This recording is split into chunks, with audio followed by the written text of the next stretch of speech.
Good afternoon to all of you. आज हम लोग एक बहुत ही अच्छे टॉपिक डिस्कस करेंगे जो कि नीट के पॉइंट ऑफ से बहुत ज्यादा जरूरी है।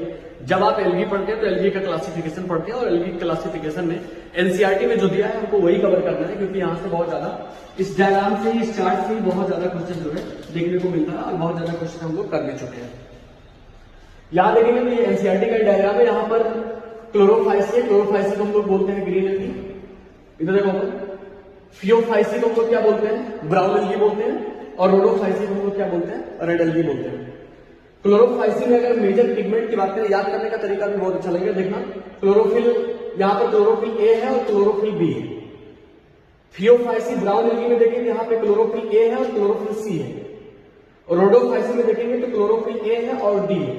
जब आप याद करेंगे तो ए और ए ऐसे लिखते चले जाइए और बी सी डी बाद में लिखते चले जाइए, तो हो गया ग्रीन एलगी में chlorophyll A B, brown algae में क्लोरोफिल ए सी और रेड एलगी में क्लोरोफिल ए और डी।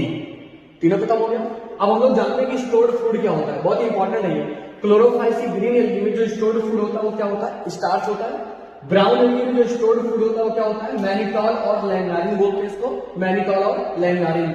और रेड एलगी का जो स्टोर्ड फूड होता है उसको हम लोग बोलते हैं फ्लोरिडियन स्टार्च। अब यहां पर देखते हैं इससे सेल वॉल कंपोजिशन, जो कि बहुत ज्यादा इंपॉर्टेंट है, पूछता भी है। क्लोरोफाइसी ग्रीन एलगी का सेल वॉल का कंपोजिशन क्या होता है, ब्राउन एलगी के सेल वॉल का कंपोजिशन क्या होता है, या पूछ लेता है कि रेड एलगी के सेल वॉल का कंपोजिशन होता है। और हम लोग जानते हैं कि रेड एलगी जो होती है वो कहां पाई जाती है, वो पाई जाती है मैरीन वाटर में। सेल वॉल देखेंगे, क्लोरोफाइसी का सेल वॉल देखेंगे तो उसमें सेल वॉल में मोस्ट ऑफ कंपोनेंट क्या होगा, ज्यादा सेलुलोज होगा। यहां पर ब्राउन एलगी में देखेंगे तो यहाँ पे सेलुलोज के साथ साथ आपको एल्जिन देखने को मिलेगा। बताया था आपसे कौन सी एलगी से प्रोड्यूस होता है, क्लास में बता चुका हूं। और जो रेड एलगी होगी उसमें सेलुलोज होगा बेटा, पेक्टिन होगा और पॉलीसल्फेट ईस्टर से बने होते हैं।